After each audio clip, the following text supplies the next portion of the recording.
Uh, I'm very glad to be here at this conference. Thank you very much. Thank you for making it possible to continue the dialogue.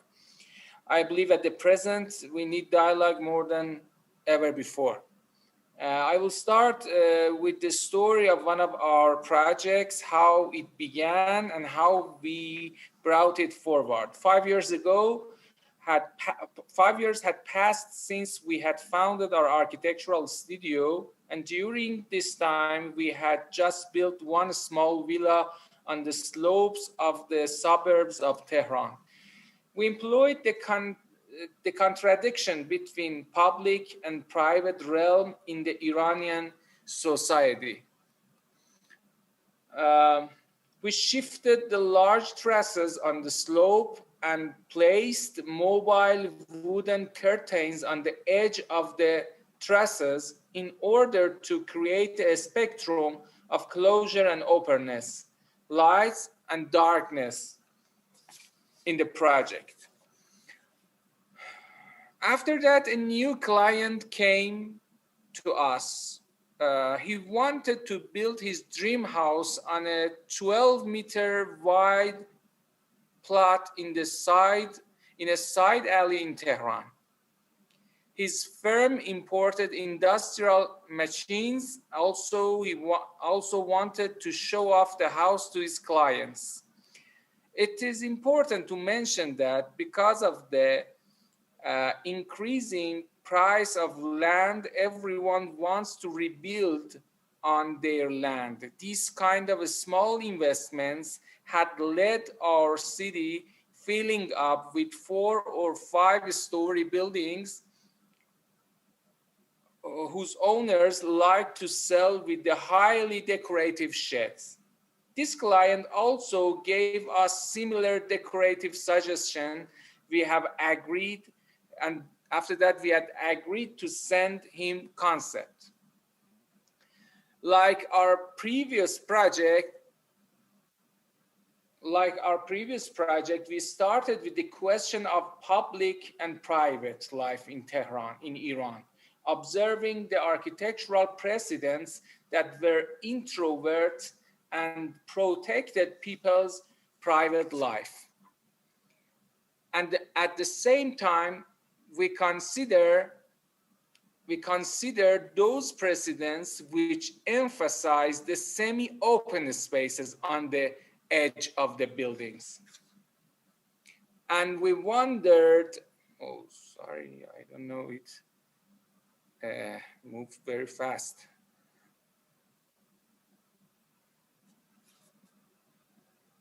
Yes.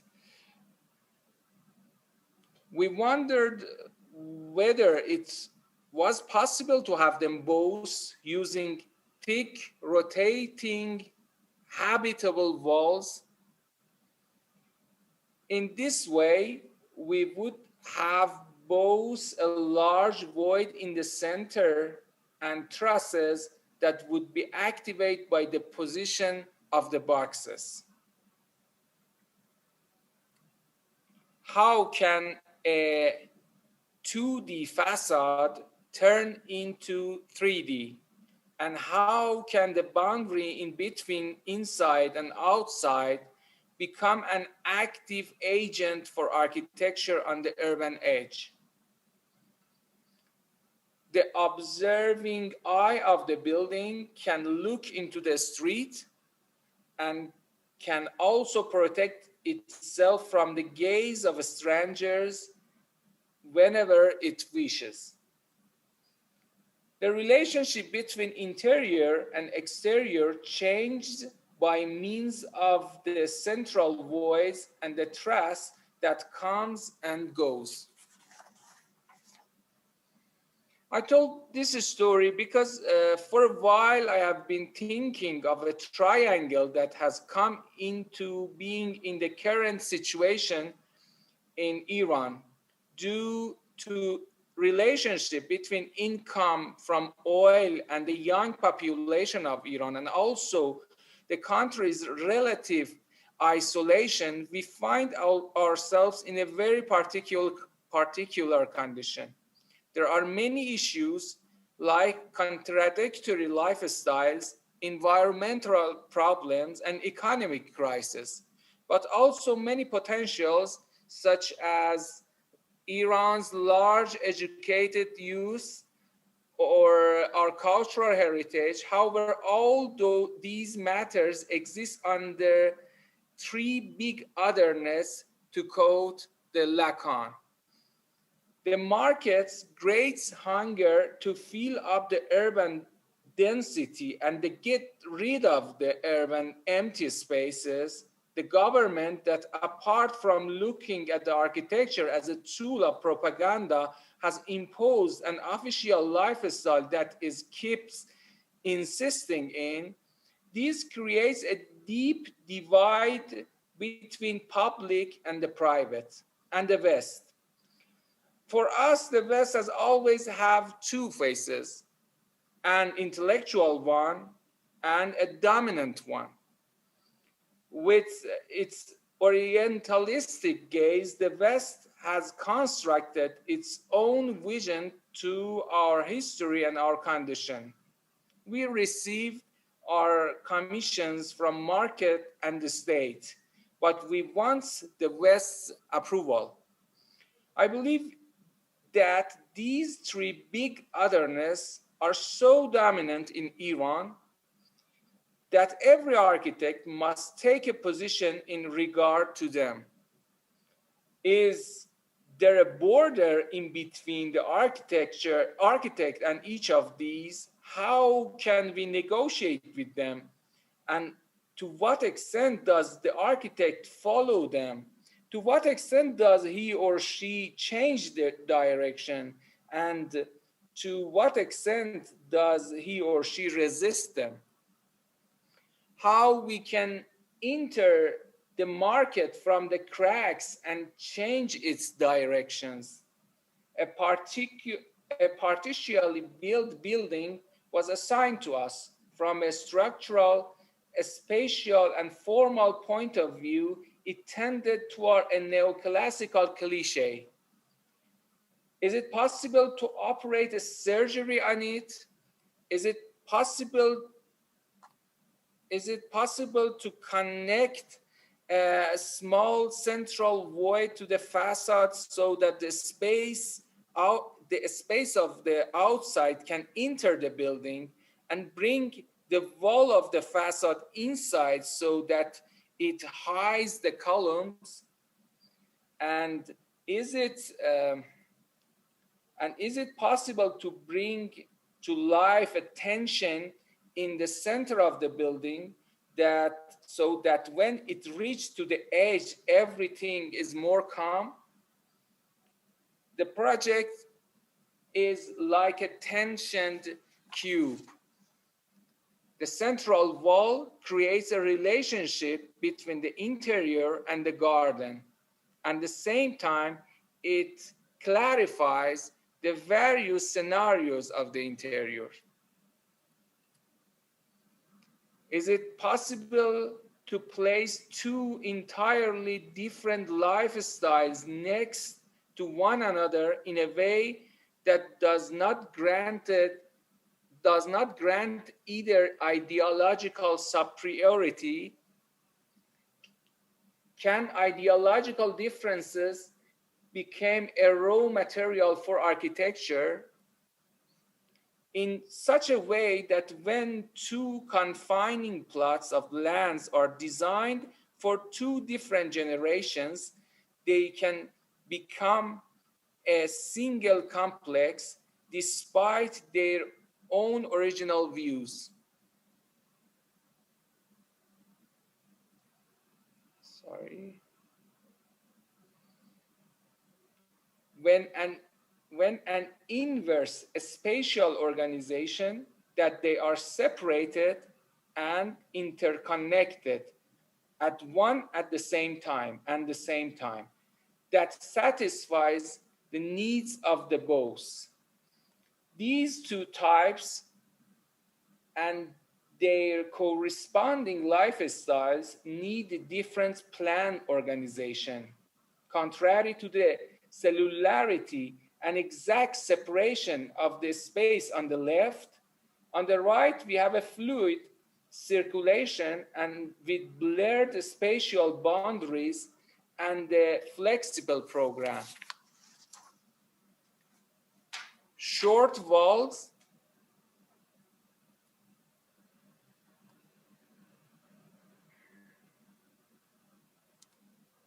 sorry.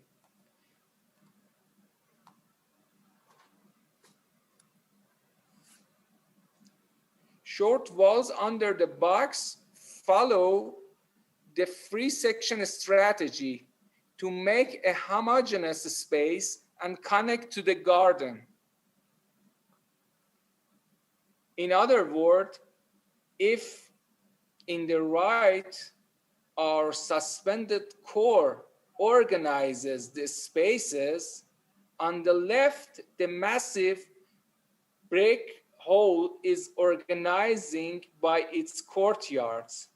Private zone as a surrounded core versus private zone as a surrounding whole.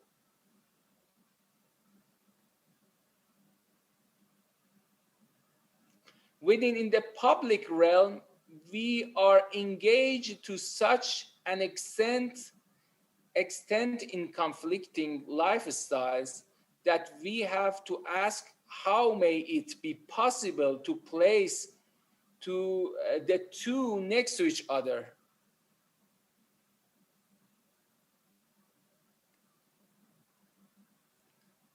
How to put them together in an urban component and acknowledge them both.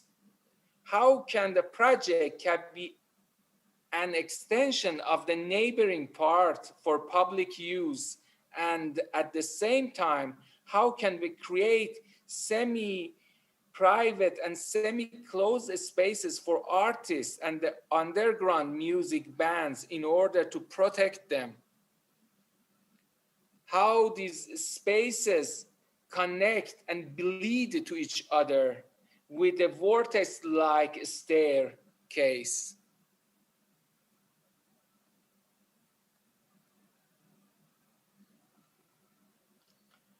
This is a kind of development that happened in Iran in 20 years ago until now.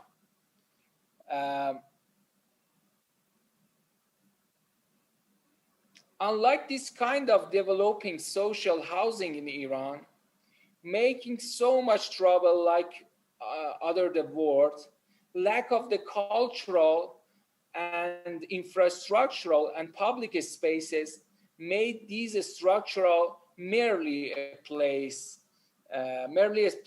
for sleeping at night. How to build complexes near to such building that partially compensate for their shortcoming. In this project, we try to redefine the central courtyards through making them a public field with a diverse interconnections. Roofed spaces are arranged around these permeable connected yards, and instead of a linear circulation, we have a sequence of connected aguras with varying scales. In other words, not only the yards inform the overall configuration of the project, but also the spatial pockets that host various programs are informed by them in terms of their scales and their orientation. To form a connection between cells as well as a healthy relationship between the project and the ground. The result provides an antithesis for the neighboring social housing in its organization, its approach to provision of public spaces, its relations to the ground, and even its way to the sky.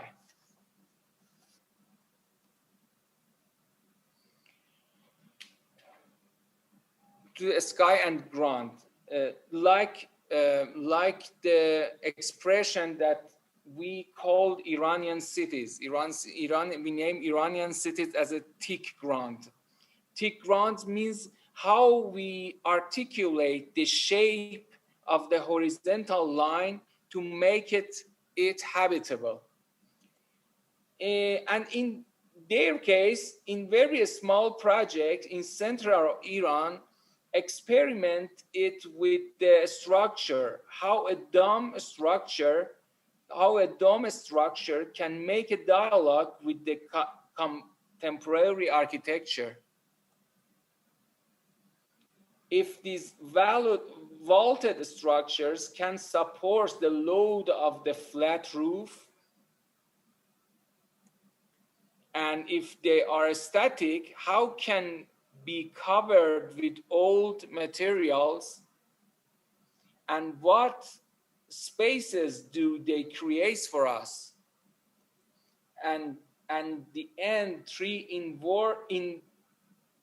introvert half domes sit structurally on the top of three extrovert half dome.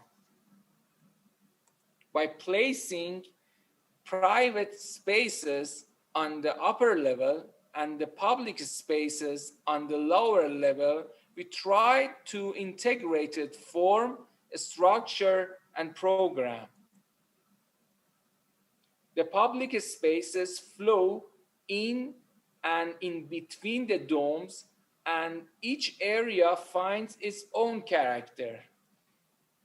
In private spaces, under the merged domes, there is a different experience, dense and compact. In other words, the direction of the inflated surfaces towards center or edge make them suitable for private or public activities.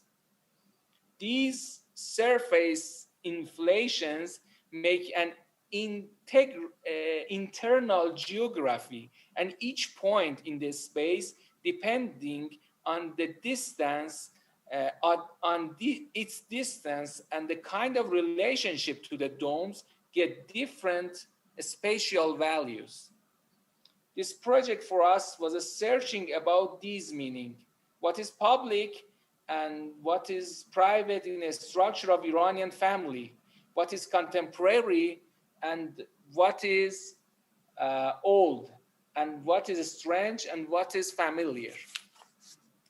Back into the bird view of Tehran, this was a task boxes that try to hide the diversity and the conflict.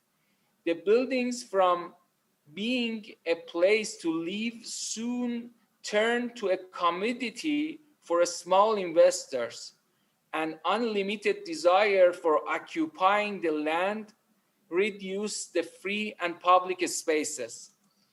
A secondary ground has been formed in another level, and it is completely deactivated. And different heights create a problem known as third facade. So this infill project, based on the new laws, could rise higher.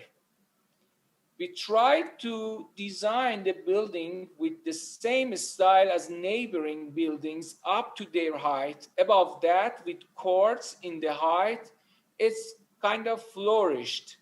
Not only changed the lifestyle of interior, but also suggests a solution for the third facade problem.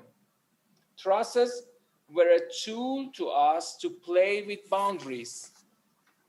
These trusses returns the suppressed private life back to the public life. We usually try to minimize the footprint of building. For the example, by connecting, for example, by connecting to a street via a three-dimensional hole to a block. These three-dimensional void as a central skyline creates a connection between the various components. These three-dimensional voids as a central create a three-dimensional void, create a connection between various components and offers the city a permeable building with a promenade in the middle of itself.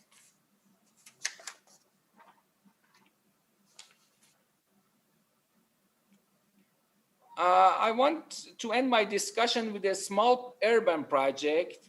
The municipality of Tehran, in a low-lying neighborhood of the south of the city, wants to create spaces to hang out. Our space are near a park, and the other side close a kiosk, and occasionally had materials, also sold narcotics. It was close to several social institutions. With some of the events we had held there, we realized the only way out of that space and into a single gender climate was to activate a population of housewives who could only be accessed by their children. Simplicity is possible for the kids to play and have fun. On the other hand, mothers are justified, as it is, if it is a park extension, is more like a park extension. On the other hand, we need a shade for these spaces, a structure that would not only be stolen, but also able to create shadow for these programs. We thought about the fusion of the tree and these three structures. Metal bent in place by local people and sculpted with three branches to give identity to this place and to bring together other social layers in this space. We have never theorized our project this way before. Reading our project from the context and the exterior aspects of architecture, we always design our project from interior logics of architecture, from such as form, space, and integration of two. Both because the criticality of the current situation and because I have been thinking about this triangle for a while, we try to look back once and see how our project have dealt with each of these three great otherness. Where they were with them, where they were entered into the negotiating and bargaining, where they can change the direction of their forces, and where they were able to find loopholes for entry to change these forces. Thank you very much. I think I'm a bit longer Thank than you, Mr. my Taghaboni. time. Sorry. You were over a few minutes, but we have time, so I did not want to interrupt. No, it's good that overall we are on time. And it was very interesting where that you saw. The question I had in my mind when I had seen your work, and now when you started the presentation, I think you have answered it for me. We'll see if the audience has any questions.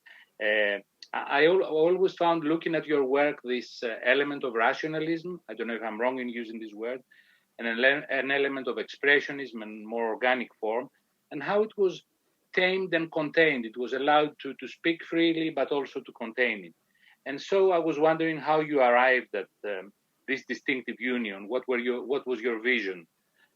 I think the vision you explained very well, especially for me with the Kusar Villa, when you placed a very, very, I think, important and pertinent question about the divide between public and private, about the intellectual and the political.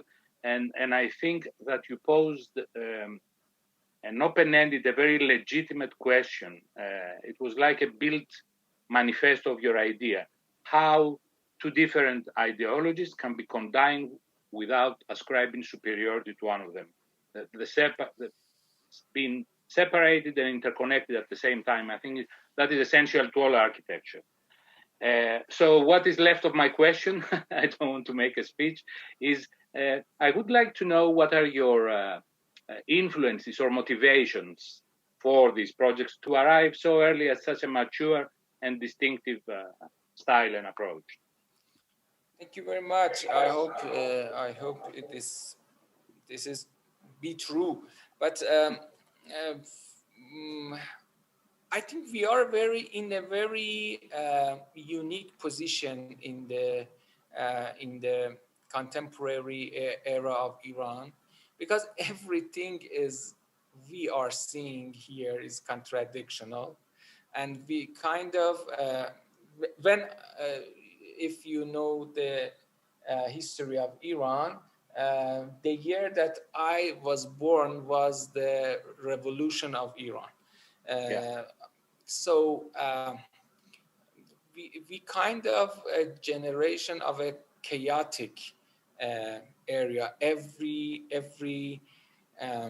dimension of the society, every layer of society changed. Everything, every hierarchy of the system was totally changed, and we, for example, if you see every aspect of Iranian life, you will see so many conflicts, so many contradictory things, paradoxical things that they are they are living together. You know, for example, lifestyle. For example, what is the official lifestyle? What is the governmental lifestyle? How people treat in their houses and how people treat in the outside. The relation the relation with the West, with the Europe, with the USA, is a very paradoxical, as people, it's a kind of love and hate, you know. You can see it very directly. So